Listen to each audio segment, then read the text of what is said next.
isang bayan at kabataan, karahas ay iwasan sa abot ng makakaya. Layong makatulong ako para sa bata, laging isa-isipin palaganap sa bansa.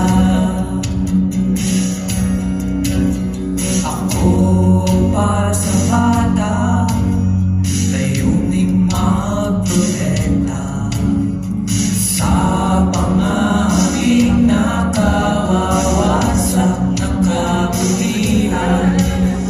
Gaway ang kanilang kailangan, mag-isilin ay mag-isipan, pagmamahal na ibibigay natin sa puso nila itumatatag. Ano ang kaya mong gawin para sa iyong lahi? Ano ang kaya mong gawin sa mga kabatang sawi? Tigilan ng lahat sa mga